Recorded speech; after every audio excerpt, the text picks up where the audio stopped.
Back to the Be Strong Show. I am your host, Michelle Shirley, CEO and Chief Heart Officer for BeStrong International. If you have not heard about us, I don't know where you've been. Please follow us on all of our social media pages, BeStrong Intl.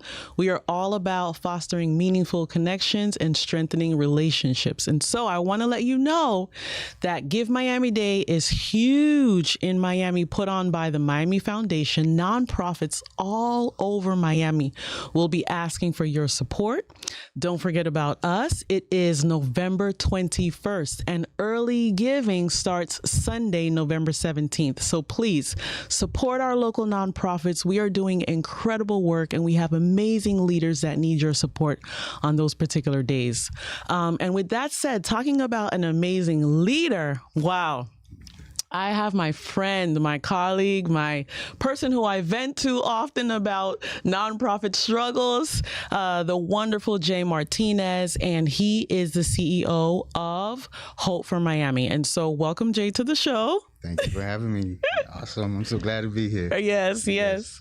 Oh, my goodness. So let's get right into it, right? I want to know, well, we spoke before the show that you are from Miami. Mm-hmm.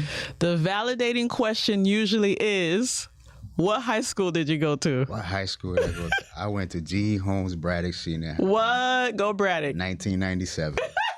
It was the largest school back then. It was 5,000 students. Wow. 5,000 students. Wow. I remember when Braddock came on the scene.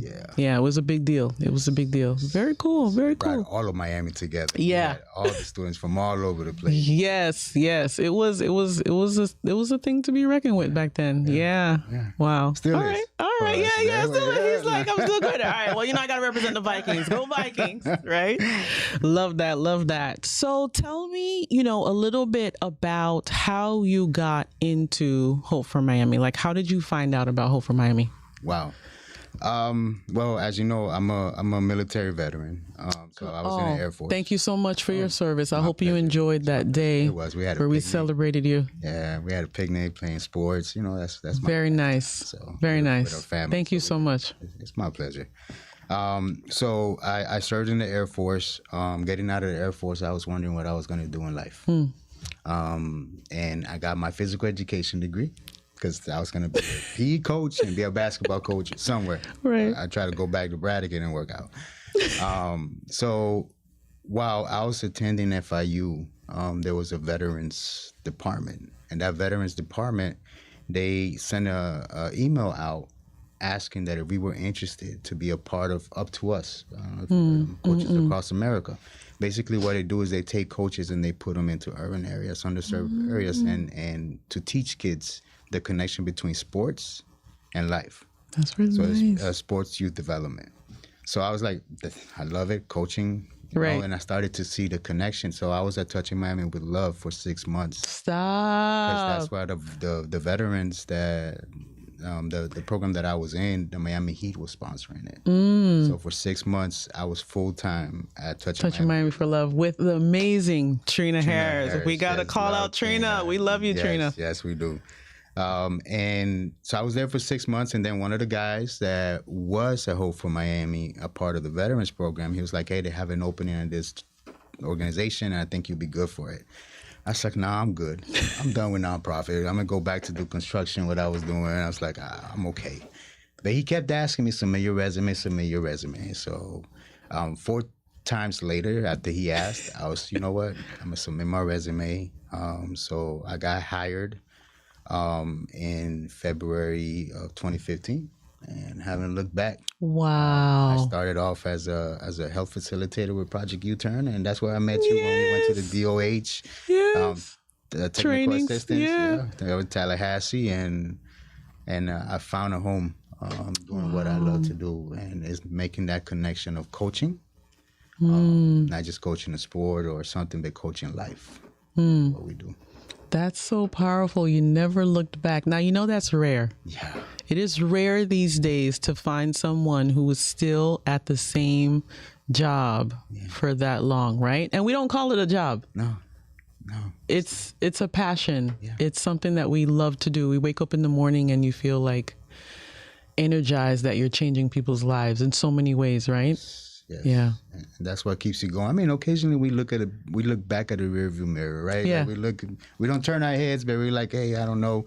But I think that's what I got from this was, we take our experiences and we keep moving forward. Wow. That's the biggest thing. Is taking a step forward every single day, day by day. And that's what my experiences have gotten me. And I don't want to say like lived experiences, but lived expertise of everything that's happening in our lifetime. That's beautiful. That's beautiful. So I'm hoping you're encouraging someone today, because someone today might be listening and saying, you know what, I love nonprofit work. I'd love one day to be a CEO. Maybe you can share a little bit about when that timing was and you realize, like, I really want to lead this. I really want to take that next leap of faith and like step out and say, I want to be the CEO of this. And how did Yvonne, which I know her, take that? Well, I think for me, coming with the Air Force experience, because I already was managing budgets in the Air Force. I had millions of dollars in my hands that I used to spend because I worked in the cardiothoracic surgery clinic when I was in the Air Force. So I was a medical technician. Okay. I assisted with whole family practices, clinics, everything. Wow. So the experience that I had was, you can go to school for it. Right. But I already had it hands on. So me coming in as a facilitator, it was more for the passion and the joy of connecting with the youth. Right. And seeing them transition from somebody who did not want to be taken out from physical education to learn about not having sex. Yeah. Right? 'Cause it's like, oh yeah, no, they're going to tell us not to have sex. Right. It's more than that. Right. But we'll get there, right? So seeing that and seeing what the organization did, I used to look at Miss Yvonne and Mr. Rick, because I used to sit right across from their offices. Oh. And I used to say, you know what, I think I can do this. Wow. I think that I have what it takes to be able to do this. And I took the inspiration or motivating the youth into motivating staff. So then I became the program manager for Project Youth. It's like, okay, now staff is going to be motivated. I'm going to put a little bit of structure that the military gives you. That some of us nonprofits, we don't have that structure. Yes, let's not talk about it. So I brought a little bit of that, and then also the thoughts of branding, and because I recruited for the Air Force too, right? So I had sales. So you had marketing, so many skill sets. Right. And it's like, that's what you need. I mean, as a nonprofit leader, you got to look at ways to wear multiple hats. So my advice for anybody who is in nonprofits right now and you're looking at, how do I move up? When an opportunity comes, take it. And even if you're not going to get paid, if you're going to learn something from it, because I am the IT person, I hope as well. So you're the chief everything officer. I got a hammer too. Like if I need something here, whatever it is, I did some plumbing work as well. Oh my goodness. But your team is probably like, yes, he did. Yeah, but I do it with I like it. Yeah, it's a servant mentality. It's a humble place. And I think it's just coming from a place where, as an immigrant, coming to Miami and seeing my parents work. And, work in a factory, and long days, and not being able to be a part of my life growing up. I was like, I need to take advantage of what I have here. Yeah. So I would say that is take advantage of the opportunities, because you never know when you're going to get them again. And that experience might not play out right now, but it will eventually. Yeah, so good. I like to tell people, it's like, there's no time. The hard work does not pay off. So true, right? Even when you don't feel like it in the moment, it does. Those muscles will eventually get bigger. Yeah. If you keep working them out. That's so good. That's so good. So let's talk then about Hope for Miami. What do you all do? Because we went right into it, right? Yeah. And people may be wondering, like, what is it that you all do? Well, that's where I love what you do with BeStrong, because I do believe that our organizations mirror each other. Yeah. We do have after school and summer camp programs. We do have prevention programs when we go in and we talk to the youth about, using an evidence-based curriculum, substance abuse and the consequences, unhealthy relationships and the consequences, right? So it's just about empowering individuals to make informed decisions on their life. And it's about that prevention work. Prevention work that at times gets lost because we want to throw the money at the problem, But a lot of the times, if we take the time to throw the money before it becomes a problem, Yeah. you foster more healthy relationships and more of a healthy community. Yeah. So that's what we do at Hope for Miami is we take the youth and we invest in them so they can make an informed decision on their life. Because as a parent, you know that you're not always going to be around with your kids. Exactly. It's going to come a time where they need to make a decision on their own. Yeah. Without you in their ear. Yeah. Don't do that. No, they have to be able to hear that voice without you being. And that's what we hope that our kids get to. And if not, at least they're making a decision that when you ask them, why did you do that? They're not going to just tell you, I don't know. Right. That's not the answer you want to hear. Right. You want to hear the thought process. Yeah. So you can say, okay, yeah, now I see where you went. Like, we should have not made that decision. It wasn't a healthy one. Let's go ahead and talk about it. Yeah, so good. That's what Hope for Miami does. And then what I like to say also, moving into the next phase of Hope for Miami, is also being a place where we allow individuals, because we talked about a job. Yeah, right? yeah. So a job is a place where people go and you're going to get money to pay your bills. Right. But a lot of us don't get an opportunity to put in work in the community in those jobs. So a lot of the times we're being drained in our jobs. So just like BeStrong and any other nonprofit, like, we want people to be able to come in and put in work in the community with us. So our volunteer programs and being able to step into the community.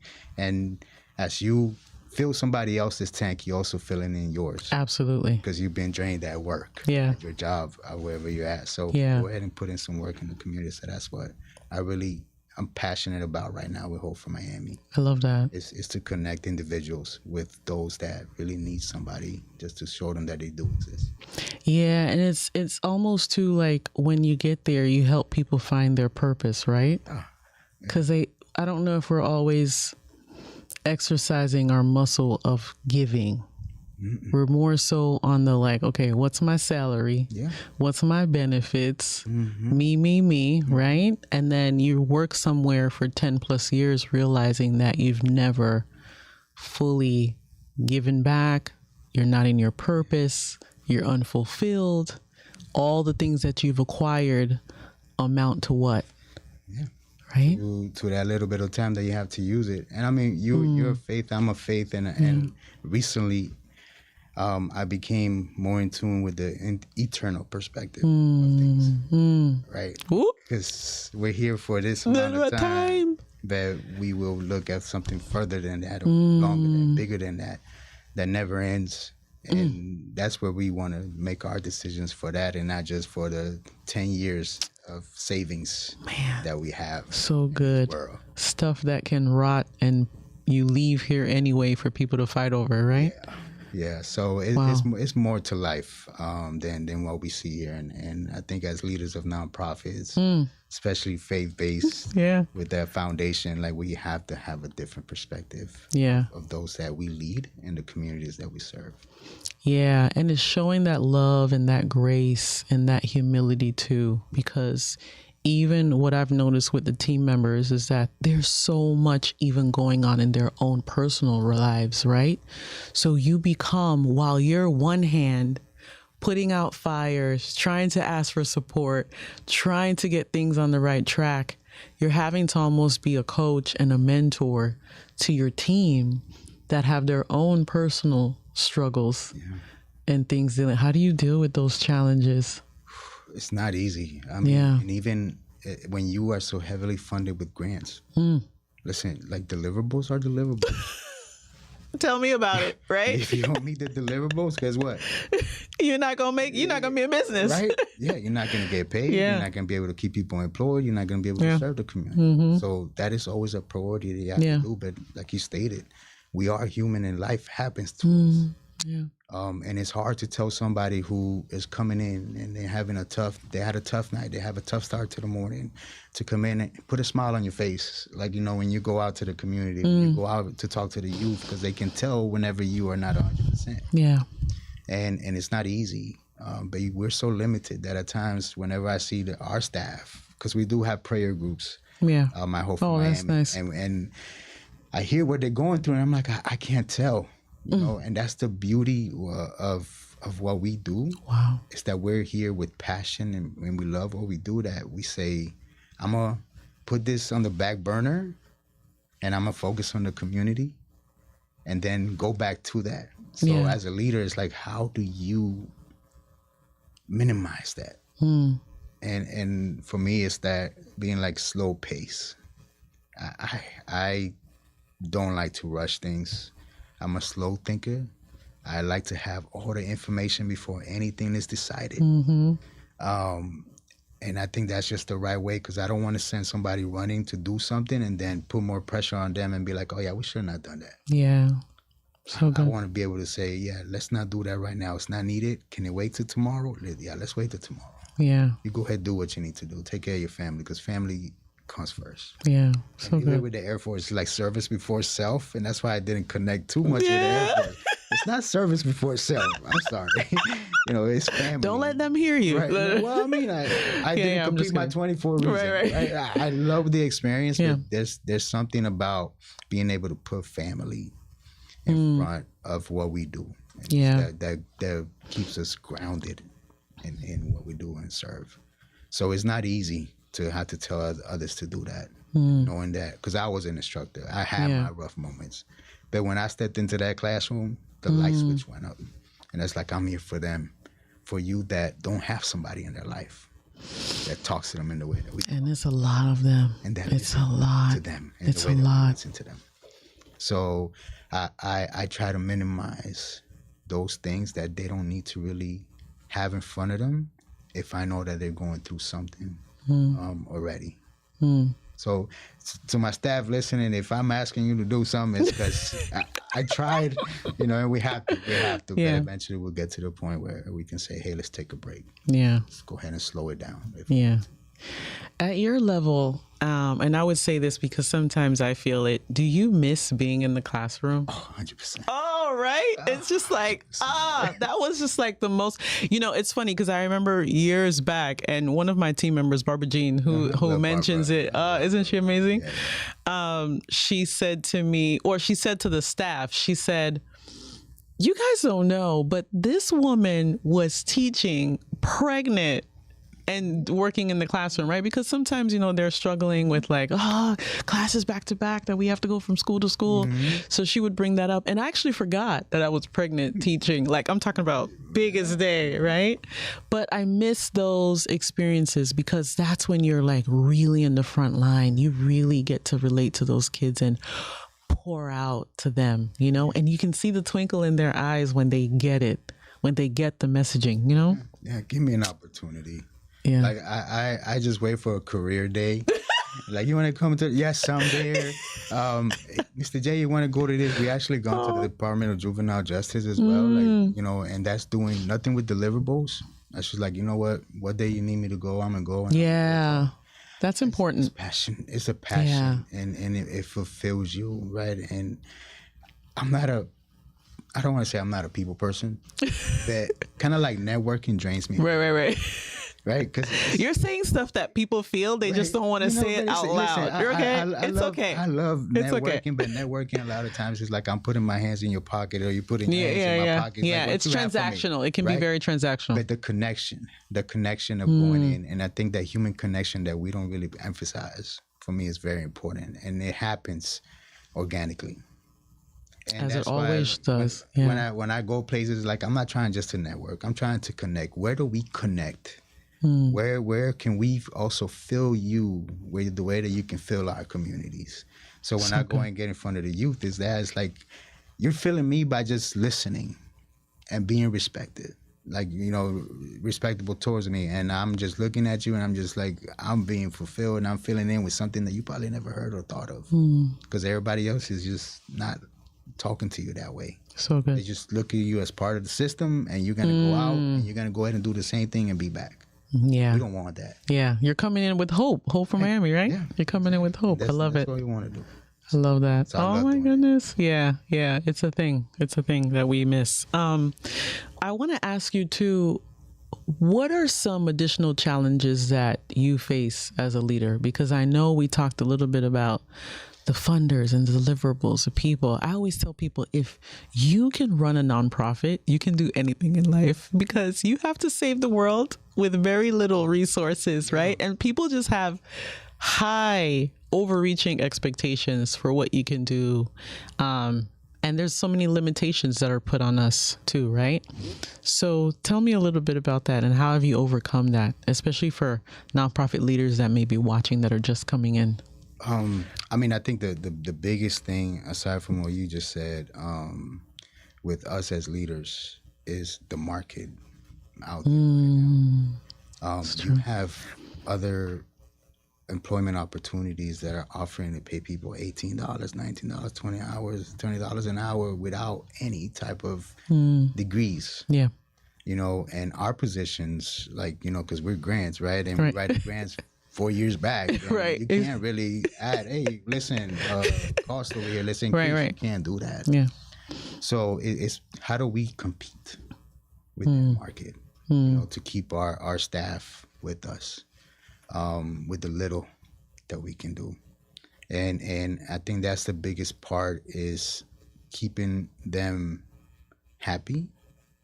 But money is a big thing. Yeah, it is. Being able to pay your bills on time, Yeah. being able to take care of what you need to take care of. Because if you are not 100%, you can't really take care of anybody. Yeah, yeah. It's going to be difficult. You're coming to work, you're frustrated, you're upset, you're bitter. Yeah. Right? You have these issues. Yeah.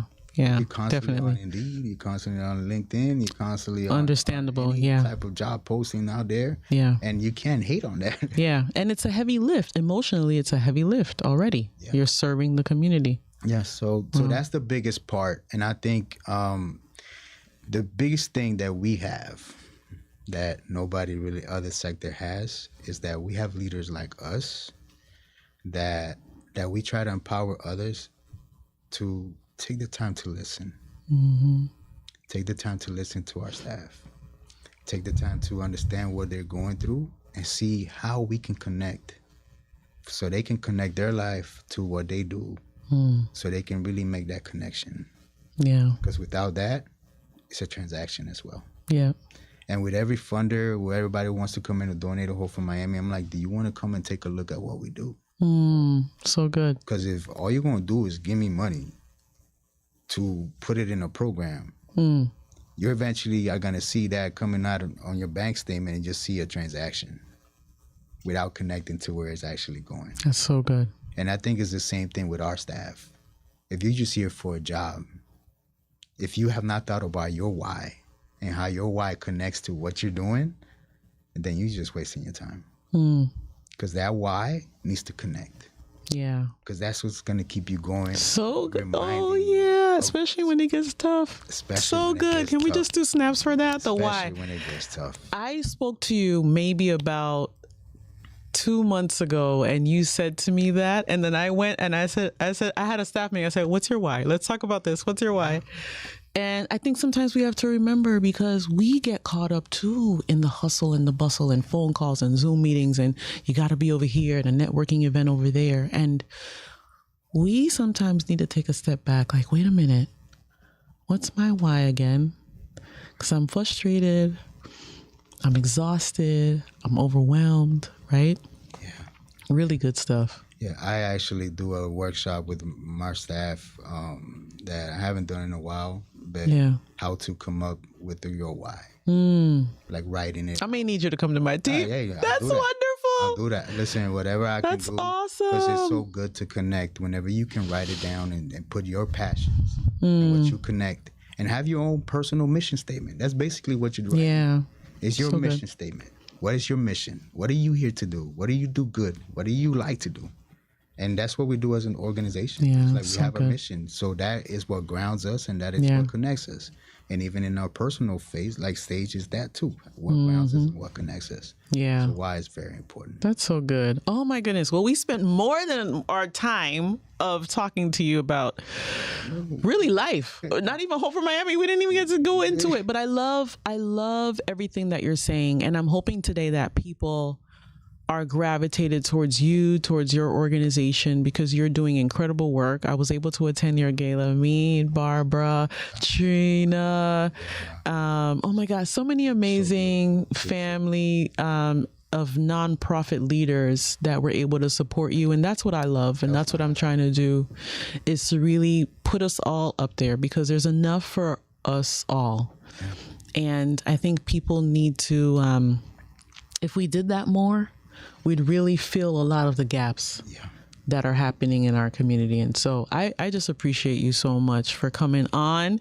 I want to make sure that we play a little bit of our game here. Sounds good. Social Yaks. So you're going to pick the first card, because we want the audience to know more about Mr. J. Oh, so the first one is breaking the ice. Yep. Just this one. All right. And then you're going to read it aloud and then answer the question. It says, what's your favorite quote? Well, I think, growing up, in the time I grew up, Michael Jordan was like my favorite basketball player. You have J's? Yeah. Yeah, too many of them. But I one of the things that he said is, in order to learn to succeed, you have to learn to fail. And that's so important even nowadays, because a lot of us, we don't know how to handle failure. We don't know how to handle when a door closes. We don't know how to handle when somebody tells us no. But I see no as new opportunities, right? So I maybe love that's what that. it stands for. You close the door on me, and God is going to open up another. And that one was not for me. So that new opportunity is going to open up for me. And it's a level of optimism, and it gives you peace, doesn't it? You have to stress out and especially lose hair, especially where lose we are sleep. right now. In this part of our stage of life, it's like, come on. There's so much that we can control. Yeah. And we just have to just let it go. So like people say, God, take the wheel. Yeah. Because I can't do it no more. Yeah. Just let me enjoy the ride and get what I need to get from this experience. So good. Wow. You're just like nuggets of wisdom here. All right. We're going to pull the next one. Break the ice some more. Do you collect anything? Nuggets? Nah. J's. Jordans. No, I mean, I use them. So I wouldn't really say a collection. I used to collect basketball cards when I was younger. Yeah. I mean, everything was basketball was life, like the kids say. Like for me, it was ball was life. The reason why I joined the Air Force was to go play basketball. I played basketball on all the base teams that I was in. But that was my thing. It's like that's like a fun fact. Yeah. I couldn't go to college. I didn't have the grades, get good grades. But I went, and that was thing. So it was basketball cards. I don't really collect anything. Actually, you can probably say I collect smokers. Yeah. I have like 2 smokers in my backyard because I'd be smoking like food. Like I actually did a brisket the other day. So maybe that's a collection. That's pretty cool. I see a new one come out. I'm like, oh, it looks pretty good. Like I got to get rid of one of these. Smoke these. So, that's so cool. Yes, but I enjoy smoking. Very nice. Outside. Yeah, very cool. All right, we're going to go to the next one. Let's get a little bit more social. Right.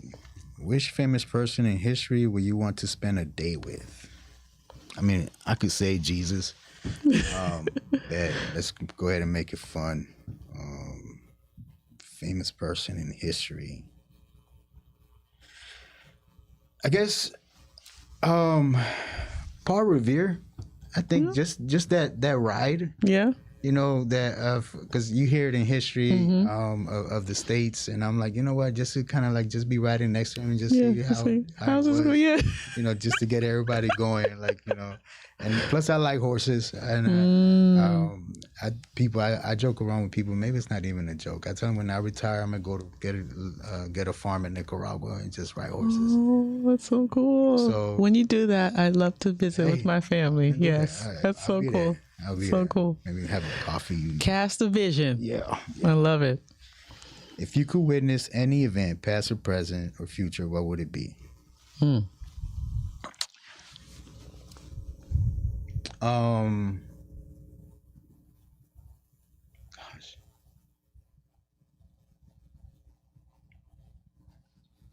not a big history person. Right. But I think I would love going back into sports and how sports has played a big role in my life. Is to see, I think, seeing the locker room, and here's a shout out to the Heat. whenever, like, you know, Pat Riley, like the first championship, and he brought like the 15 guys that basically they were all over the place, and how he got them to all work together, because you had like so many egos and so many different type of personalities and skill sets. For me, I value coaches, because I believe coaches have a tough role and job. And that's what we do as leaders as well, because we do coaching. Yeah. And we have to understand that our individuals have different types of skills, our staff. And where they best and fit. their gifts. And it's like, how do we fit them in place and get them all to just work together? So I would love to be in that locker room and just kind of take that in and see kind of like what was talked about, you know, and how that all time of it came together. Wow. To pull that off, right? Yeah. So. Very cool. All right, we're going to dig deeper now. Our third level. Making me think there. What's the best advice you have ever received, and did you follow it? You're usually the one that gives advice. My high school basketball coach, he told me to stay away from girls. Well, you have a son, so that did not obviously work. I mean, but he told me, like, he just said during the season, like, you know, whenever you're playing, and not necessarily to do anything with them, but it's like they will distract you from what you're trying to get. And when I say the ball was life, so I practice out of every moment that I got, and it kind of still shows. I still go play basketball at 46. I'll be 46 next month. Wow, you look so I still nothing go like. play basketball with kids that are 25, with 30-year-olds, And you put it on them. Well, I mean, at least for 2 games. After that, I'm done. Like, the knees. The back, everything. I'm just like, okay, young man. Yeah, I got this. Yes, yeah. That's when I start like hitting them a little bit, putting my elbow out, like. But yeah, I think that was a good advice, because it not because of what he said, but it was like, you have to focus on what you're trying to eliminate the distractions. Yeah, right. And that also stuck to me, and even now, it's like, because if you're focusing on 2 things, and I was thinking about 2 rabbits, right? If you're trying to catch 2 rabbits, guess what? Yep. You're gonna lose both. Yep. So you got to focus on one. Yeah. And that's the focus that we need to have as leaders as well, because if we all over the place, we're gonna lose everything. So good. Just focus on what we need to focus on. So good. So good. Wow. Good stuff. If every person had a warning label, what would yours say? Oof. It's your face.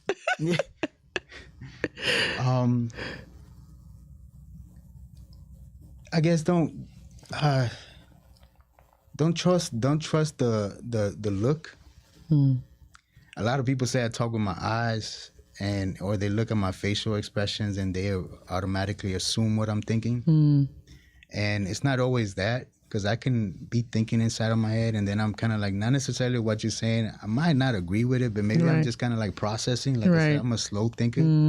So I might be processing what you said, and my eyes might say something else. Right. But it's not that. So it's just like, don't trust the looks. Yeah. And I think that's very important too when it comes to relationships. Don't trust the looks.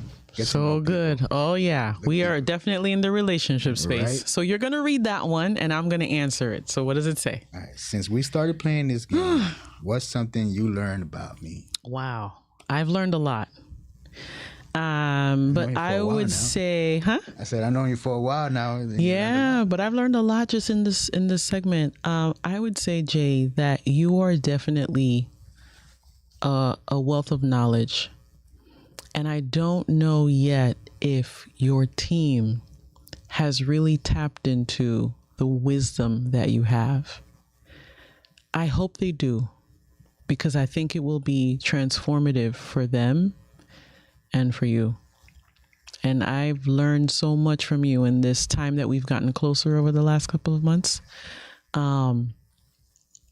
You're just a great-hearted soul, man. And I'm really thankful that we connected in a deeper way like this. I know you got my back.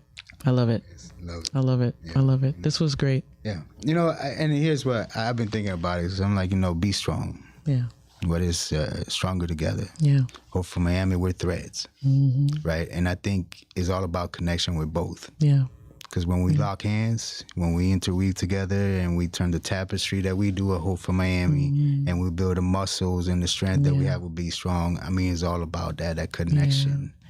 And that's so important. Yeah. So, yeah, I got your back. You know, I love it. I love anytime you need to vent. I know, right? I love it. Every time I'm crying. No, I'm just kidding. I love it. I love it. Well, I want to give you this opportunity as we wrap up to just share a little bit about how people can get in touch with you, Hope for Miami. How do they connect so that they can support what you all are doing? All right, so hopeformiami.org is where you can go and find out a little more about us. But if I was to say a call to action right now, is to find a place where you can connect your why to serving the community. Like, there's so many nonprofits out here that you can assist, that you can help with your gifts, your resources, whatever that you can give. And believe me, our youth, they just love having somebody new to talk to, somebody new that can help them out how to add 4 + 4. And it's not the same voices that they hear. So that would be my call to action, especially now during the holidays. Find a community, find a nonprofit, find a calling or something that you can give into. And believe me, you'll feel it when you do it with your heart, and others will as well. I love that. I love that. So as we wrap up this beautiful segment, I hope you were truly moved by what we've both shared today. Mr. J couldn't have said it any better. Find a nonprofit that you can support and give back to, and you'll realize how fulfilled you'll become in the days ahead. Love you. See you next time.